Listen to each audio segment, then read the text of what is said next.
All right, so I really hope you can't see the monitor because there's a lot of private information on there. But right now I have 4 emails to respond to from potential customers. So these are all not customers, but I'm just giving them information, following up with any question that they had, and seeing if any of them booked. This does not include the text messages or phone calls that we get every day. This is simply just someone fills out a form on the website, it comes to me, I in return respond to them. So. And then also every morning I get on a phone call and discuss the day, see what's gonna happen. And that's what this phone call is right now. Yeah, so Jack is at 9. And that's super simple. Almost too simple. Then we have, then the SUV, and that one is pretty bad. At your location. And then we have Colin.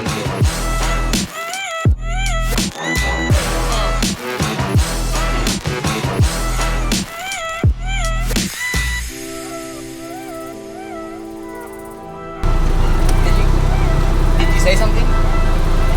You want to learn the 4 things you should avoid when you start your detailing business? All right, cool. So we're actually at the first location, which is an apartment. This is like the 7th, 12th floor on the top floor. So whenever you're at an apartment, always go to the very top floor. There's no cars, most sun visibility. Do that. So the first mistake, or the first thing you want to avoid, and these are no particular order, but the first thing you need to make sure you're doing is don't just be in business to play business. Make sure you're doing actual business things. Now that sounds like a whole bunch of gibberish. What do I mean? Well, I mean, you can go throughout the entire day, whatever you're doing, whether you just started, you're 6 months in, you're a year in, you can go throughout the whole day. You're going to this location to look at supplies. You're on the internet looking for some new software or for new this, or then you go over there and you talk to someone about business and do this and do that. And the whole day, you seem busy. You're productive. You're getting things done. You act like you're moving your business forward. But at the end of the day, once everything is said and done, you've made no progress. You haven't got closer to your goal. So you're busy, but you're not actually productive. You're doing things, but not in a way that's making your business progressive towards your goal. So when you're in business, do not just be in it to play business. And trust me, posting on social media, telling people about it, updating your bio, researching and working on things that really make no impact. Looking for t-shirts, looking for hats, looking at products, looking at vans. All those things, although important at some point in time, is not important when you don't have many customers or when you're first starting your business. For instance, I had someone send me a DM the other day and they're like, hey, I'm kind of confused in my business. I don't know what to do. I'm not getting customers.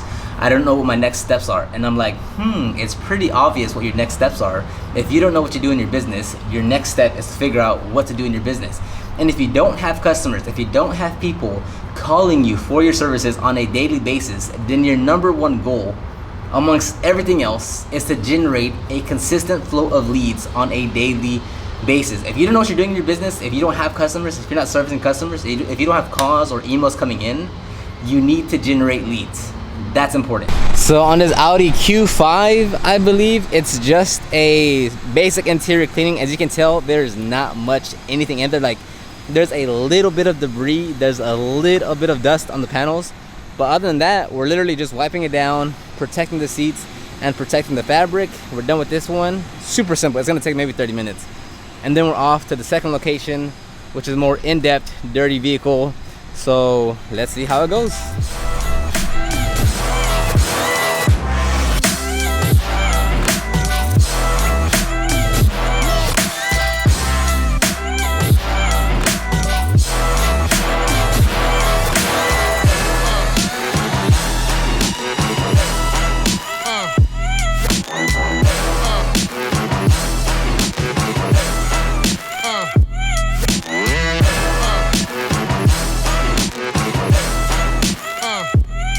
So, thing number 2 to avoid, it kind of aligns with number 1, but not really, and that's you're too focused on being a detailer and not a business owner. And look guys, I completely understand you enjoy detailing, it's a passion of yours, perhaps you're really into it, or maybe you just started, so you're very eager to learn about detailing. But know this, once you start a business, meaning that you're starting to offer services in exchange for money, you cannot just focus on detailing things. Detailing is not the last thing, but detailing is not the priority anymore when it turns into a business. If you go to a job, a company, like a dealership, like a car wash lot, like another detailing company, and you're hired on as a detailer, at that point you can be solely focused on being a detailer because you're hired to do detailing. As a business owner, there's plenty of other things that have absolutely nothing to do with detailing that you have to focus 80% of your time and attention. And too many of us are on detailing forums, detailing Facebook groups, watching other detailers on YouTube, and doing all these things that have to do with the technician side of things, not the business side of things. There is a huge difference. The reason why I struggled so long in the beginning years of my business is because I was too hyper focused on being a detailer. I wasn't worried about, hey, how do I generate leads? How do I improve my sales calls? How do I improve my sales quality? How do I make sure that I'm getting more referrals? How do I get reviews? I wasn't focused on any of that. I was focused on, well, what type of leather cleaner should I use? What type of wash soap should I have? What type of, tire cleaner is the best? What's the best tire dressing? That is irrelevant. That does not matter. The important part is focusing on business. Remember, you don't have a business unless you have customers. Same thing I said before. You don't have a business if you don't have customers. So stop being so much of a detailer and focus on being a business owner. And don't get me wrong, like right here, we're on the job site right now. It's a full interior cleaning on these cloth seats. Like, we're detailers right now. We are doing the details as we like and enjoy. The next vehicle, we're gonna be detailers. But when you're not here, so when you're at your office or at the desk, you're working on the business as a business owner. When you're out in the field, you're still a business owner, because you can't be so inundated into like, well, there's an extra scratch right there, let me go after it. There's an extra stain right there, let me go after it. You have to be able to think like a business owner that's acting as a detailer, because again, as a detailer, you would go after every scratch, every stain, every imperfection, every blemish. You would go the full 9 yards if you can, because you enjoy it. You like it. It's a passion. You're enthusiastic about it. But that can easily get in the way of your profits, of growth, of business. Like you more so just want to be more like detailer. Like, I want to go do this. I want to try out this. I want to brush this. I want to correct that. I want to polish this. Whereas the business side of things is like, okay, how am I going to be more profitable? How am I going to generate leads? How am I going to upgrade this? How am I going to expand to this? How am I going to hire someone? How am I going to pay taxes?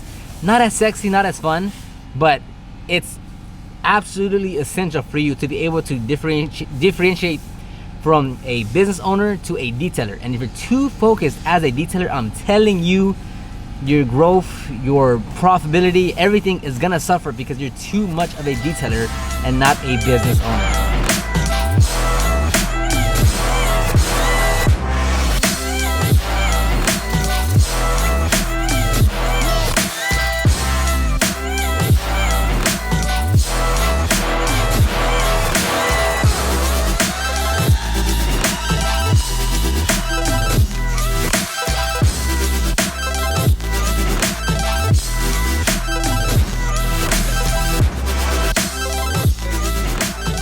So it is what it is. I don't know if you can tell behind me in the clouds, but it's starting to be super cloudy, super dark, and it is drizzling right now. So second vehicle, a quarter way done. We're probably gonna wrap things up because we don't want things to get wet. So number 3 is, do not be obsessed or keep tags on your competitors or other detailers. Meaning, it's okay to be inspired by other detailers. It's okay to see other detailers, see like, hey, just be inspired by them. But it's another thing to be like, what are those 4 competitors down the street doing? What tools and products do they have? What are they using for this? What vehicles are they working on? Hopefully I'm still underexposed here. It's like, did they get a shop? Did they get a new van? Did they just raise their prices? What kind of coating did they offer? How long is the coating? Let me see their work. Let me see their photos. Oh, that's not that good. I still see a little bit of haze there. Oh, they didn't remove that stain out of the way. They're not that good. I'm better than them. I should be able to get more customers than them. I can't believe. If you have that type of mindset with other detailers, whether they're local or other ones, and they're just like clouding, they're just taking a lot of space in your mind, that's just gonna waste a lot of your time and energy. Okay, so do not spend time focusing on other detailers. Unless it's for inspiration, unless it's for motivation, fine. But if you're out there just keeping tabs on your other competitors, it's not gonna do you any well. You're hurting yourself more than anything. Like all that time you spend thinking about, oh, what are they doing? What are they working on? What are they doing? You could easily go and do stuff on your own business. So you wanna stay in your own lane. You wanna focus on your business. You wanna focus on what's gonna bring you happiness and build your future and your career and what you wanna see in the future. Don't be focused on like, oh, that other person got a Root Pass, like I need to get one, or oh, like, you know, they got a better van, I need to upgrade now. No, like don't compare yourself. If you're always comparing yourself to someone else, you'll never be enough. Like there's always going to be plenty of other detailers out there that are way better than you, bigger than you, been in business longer than you, more reviews than you, more customers than you, make more money than you. You're always gonna find someone that makes more of whatever it is than you. So don't compare yourself to other detailers. Inspired, motivated, sure, that's fine. We all need that. But do not be obsessed about keeping track of what everyone else is doing. They could be wrong. You could be doing something better. But don't just straight judge yourself against others, because even if you are doing something better, even if you have the better tools, the better products, more customers, more money, bigger shop, bigger van, you in itself just judging yourself against someone is not healthy, and it brings you no good to your mental state or for your business. So don't be worried about other detailers. Focus on yourself. So I'd say about the fourth thing to avoid when starting your detailing business or in your detailing business is stop looking for that next tactic that's gonna bring in customers, okay? I get so many emails and DMs from people saying, hey, I tried this, I tried that, I tried this, and I'm not getting any results. Do you have any advice for me? And you tried like 3, 4, 5 different things in a span of like 45 days. Okay, so when you keep on jumping from marketing channel to tactic to strategy, it's just not gonna work, okay? A lot of the strategies you have to put in place are gonna take time. Now, things that have more immediate results are something like Facebook ads, Google ads, or running Instagram ads where you can pay to get results. But other than that, posting on Instagram, posting on Facebook, search engine optimization, that's all gonna take quite a bit of time, and you're not gonna see overnight results. Now, does that mean it's gonna take a year? No. 6 months? No. 3 months? No. Honestly, I don't know how long it's gonna take because everyone is gonna be different. But if you're like, hey, I posted on Craigslist, and then I posted on a Facebook buy and sell group, and then I did a promotion, and then and you're just jumping from back and forth, you're simply not gonna get the results that you want. And I'm telling you, an important part of running a business is learning how to bring in leads and customers, as I said in the first and second point. So when you're looking at your business and you're like, man, things are just not working. Okay, what you have to do is literally decide on one marketing channel that you're gonna spend 80% of your time and energy and solely focus on that one. For me, when I really got serious about marketing and I wanted to really build my business, or at least generate leads, it was search engine optimization, SEO, meaning I ranked my website on the first page of Google. I did not post anything on Instagram, did not post anything on Facebook, did not post anything on YouTube. It was literally just one thing that I did day in, day out, all day, was search engine optimization, getting my website ranked on the first page of Google. The first 3 months, nothing happened. The first 3 to 6 months, I saw a little bit of traction. From 6 to 9 months, that's when things took off and my phone started blowing up like crazy, started getting emails, text messages, and I was just getting booked out left and right. Since then, since 2015, the main driver of leads and traffic to my website and business has been search engine optimization. I have not posted anything in the past 2 years on Instagram or Facebook of anything detailing related for my business. So yeah, like stop trying to if I go to someone and I'm like, yeah, I haven't posted anything on Facebook or Instagram in 2 years, they're gonna be like, what, dude, you're dumb. Like, how can you not post on social media? That's where your customers are. I'm completely booked out. The phone rings about 4 to 6 times per day. I get about like 2-3 messages per day. I get about 2 to 4 emails per day. And I don't post anything on social media. And again, I'm not saying social media is bad. I'm not saying SEO is good. I'm just saying is like when you dedicate everything you have to one marketing channel to really squeeze all the potential that it has, right? To really capitalize on everything that you can, that's when you see results. Not when you say, well, I spent 30 days on Instagram and I didn't get results. Well, I put $20 into Facebook ads and I only got likes. Well, I put 50 bucks into Google Ads and nothing really happened. Yeah, when you work with that short mind frame, when you're not exhausting all your resources into one channel, you're not gonna get the results that you want. It's simply not gonna happen.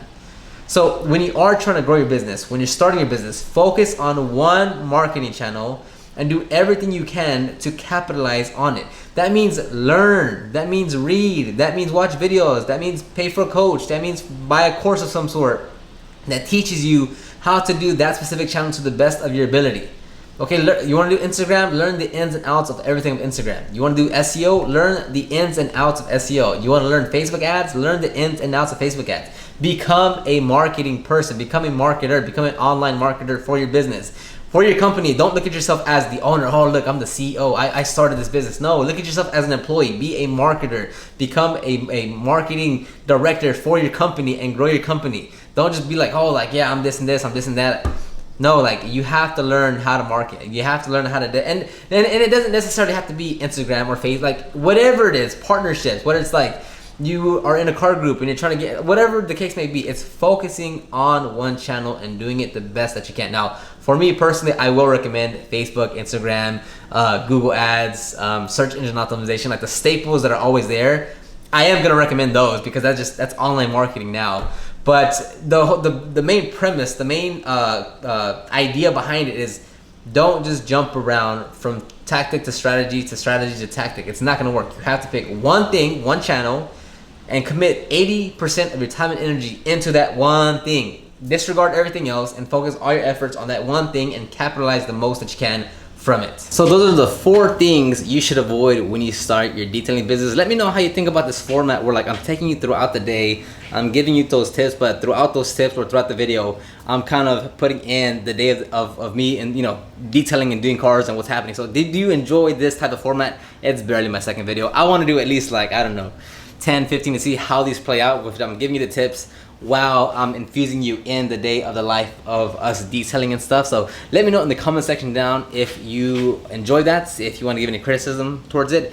Other than that, let me know if you have any things you'd want to share with those just starting off, because there's so many things that I could have shared, not just 4 things, but so many things, but I'll keep it at those 4. So let me know in the comment section down below, and I'll see you on the next one.